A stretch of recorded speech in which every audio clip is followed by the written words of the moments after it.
to the David67 Celtic News YouTube site for Friday the 15th of September. Going to do a couple of different videos today, with one to look at Celtic's injury crisis at the moment, and also a second one a wee bit later on this morning, which will be a preview of the Celtic v Dundee match tomorrow. Before we crack on with the first video regarding Celtic's injury problems recently, please do like and subscribe. Liking a video, subscribing to the channel are both completely free, no obligations, but it does help boost the channel, boost the ratings, boost all the various different analytics and ratings with YouTube. It does help the channel flourish and does also help more videos get seen by more people. And so if you can, please do click the subscribe button. And also there is a daily, just for fun, trivia question in the community section, and all this week the questions have been linked in and around previous Celtic v Dundee matches. So just a short video just to address Celtic's recent injury problems, where we do seem to have had quite a number of players on the treatment table, quite a lot of players missing time and matches. There has been quite a lot of discussions and speculation and opinions on various different Celtic fan sites and websites and YouTube channels, and thought I would have a look into the topic a little. Now, based on going through several hours of internet searches, of sports medicine sites, orthopaedic sites, physio sites, quite a lot of research from big football clubs and national football associations in terms with national sports medicine institutes.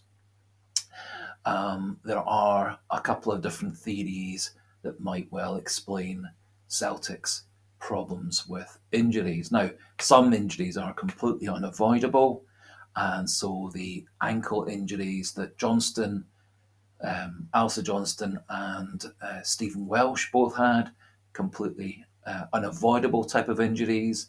Both of those were ankle ligament injuries with some bony damage, it would appear, also for Stephen Welsh. Both those sorts of injuries are those that you get simply due to the contact nature of football. Similarly, injuries such as cruciate knee injuries, cartilage injuries in the knee, again, simply part of football with tackling, turning on grass, your foot getting stuck, etc. Similarly, broken bones. Also, all these are unavoidable injuries which will occur simply through bad luck in the nature of playing football or training to do football. However, Celtic have had quite a number of lower limb muscular injuries, with both Hatate and O missing time due to calf injuries. Both Carter Vickers and Mike Nawrocki missing time through hamstring injuries, and of course most recently Liel Labada, who will appear to be missing several months, up to 5 or 6 months, with his quadriceps thigh injury. Again, another lower limb muscular injury. Marco Tilio, who of course has been on the treatment bench and rehab ever since he joined Celtic, was injured on international duty for Australia in France, and so that was before his time at Celtic, and so has not been looked into as part of this. Mikey Johnson's injury was a back injury, which are usually related to a pre-existing underlying problem, rather than it being anything linked into training or a football-related issue. It tends to be something that's a pre-existing underlying problem that surfaced as part of playing football. And so again, it's just one of those things, a bit of bad luck, and not related to Celtic training or management or coaching. Now, looking at the changeover from Ange Postecoglou's backroom staff to Brendan Rodgers' backroom staff, pretty much all of the pre-existing staff that were under Postecoglou have remained at the club. However, the main change to the coaching and backroom staff was that Scott Breddy, who for 2 years had been the strength and conditioning coach under Postecoglou, left the club. And so new strength and conditioning coaches would then have been promoted from within the sports science unit, where Scott Breddy had worked his way up over several years at Celtic. Also, the style under Ange Postecoglou was relying on the players having a lot more endurance and stamina and strength and conditioning. Celtic played a lot more aggressive, non-stop, playing from one whistle to the final whistle, constantly playing quickly and on the front foot. Rodgers has been much more slow in his build-up, slow in his play, and a lot less pressurising other teams by keeping the game moving quickly. Also, Postecoglou tended to be more of a coach that coached from further away, setting the regimes and plans with the coaches such as Kennedy and Strachan and Harry Kewell, etc., and then more observing, whilst Rodgers is said to be more hands-on. Now, going through all the various different specialist sports medicine, sports physio sites, some interesting studies carried out by Barcelona, the football club, and quite a number of sports medicine journal summaries and studies looking at top level Champions League clubs, looking at injuries, causations, etc., plus based on some personal experience in a couple of previous jobs I have. And again, this is just simply my opinion, and I'm sure Celtic's physio, coaching, and sports science departments are all investigating this further. Factors in injuries such as muscular injuries experienced by Navrocki, Carter-Vickers, O, Hattati, and Abada can often be due to fitness and fatigue, lack of preparation before physical exercise and training, but more often due to not properly resting and recovering after physical exertion. These sorts of injuries also tend to be much more common in the pre-season when players are building up their fitness, having had a few weeks off from playing football and from training. And also,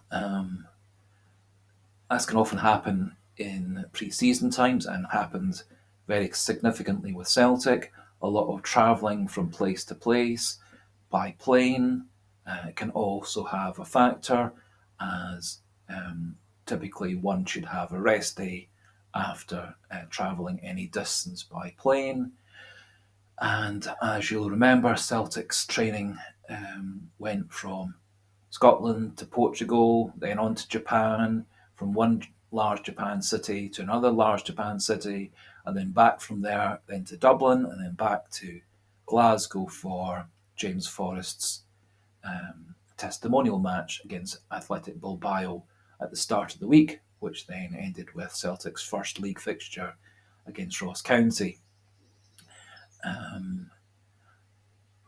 And so there were quite a number of factors in Celtic's early season and pre-season, with a lot of travelling during the pre-season period, which would have cut down the number of days Celtic were able to train before and after the matches in Portugal and in Japan and Ireland, then back in Glasgow. Also, quite a number of studies were showing that a change in coaching staff or coaching philosophy also can cause, for a few weeks, an increase in the number of injuries at a club. And the good thing with those studies was, after the first few weeks to a couple of months of a changeover in training regimes, coaching philosophy, and the way that training sessions were structured and planned, after a couple of months, the injury risks and increase rates go back to normal.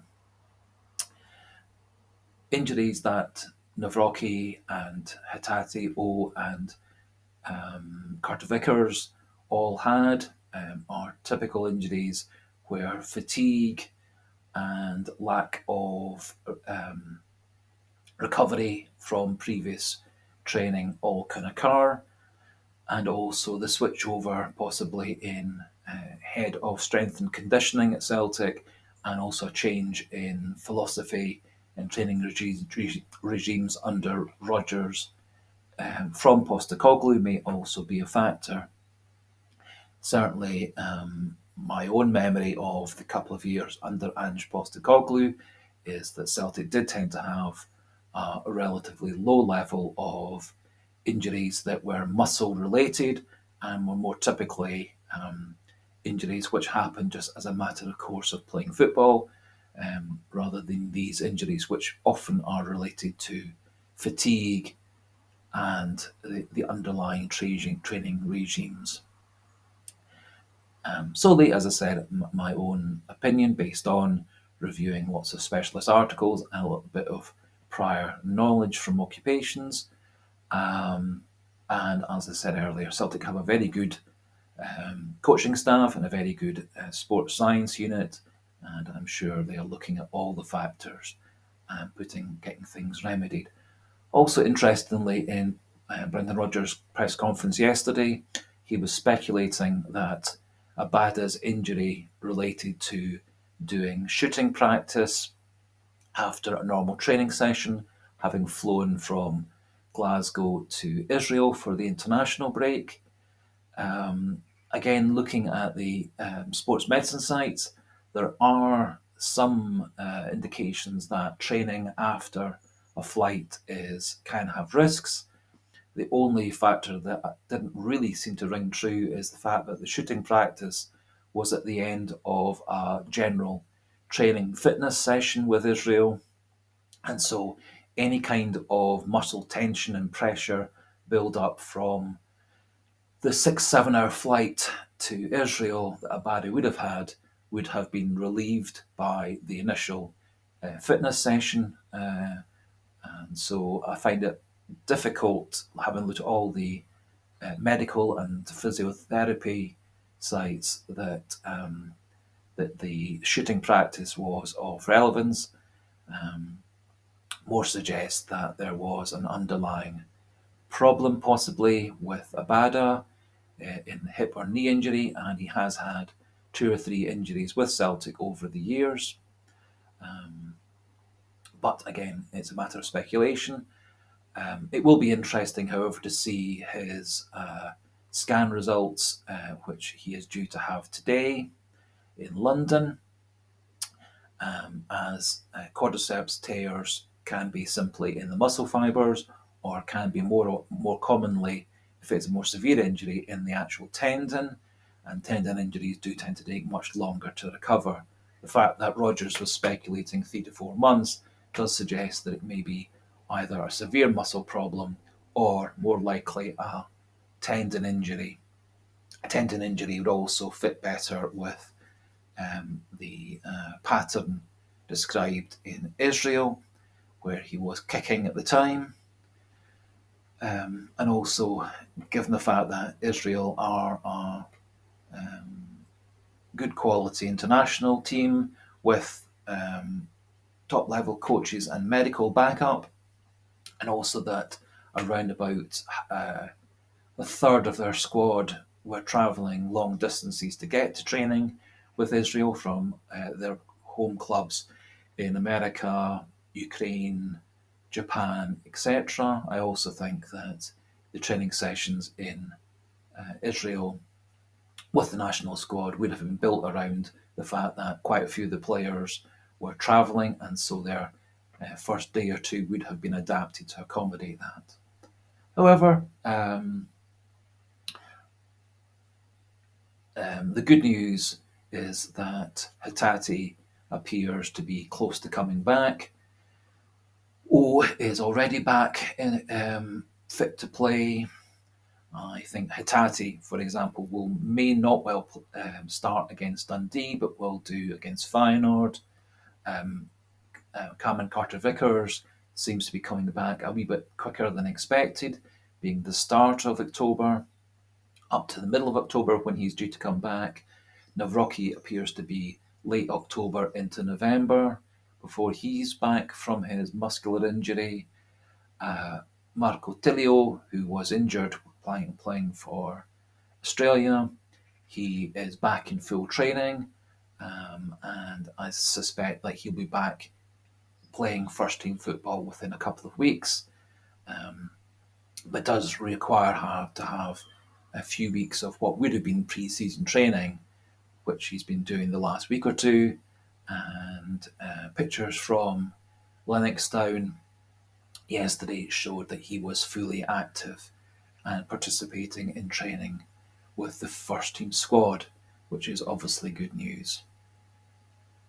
So hopefully you found the video interesting from my trawling of sports medicine and physio and orthopaedic sites, and hopefully does give a wee bit of background as to why Celtic may be having a few more injuries than expected in the muscular type in the transition between Postecoglou's time and Brendan Rodgers' time. As I said earlier, all the main articles suggest that that couple of months of transition settles down and everything goes back to normal levels once the new training regimes are got used to by the players and the coaches, etc. So thanks for listening, thanks for watching, and as I said earlier on, I'll do another video later today as a preview of the Celtic Dundee match. So for now, please like and subscribe. Do have a wee go at the quiz question, and until later today, goodbye and hail, hail. Yeah.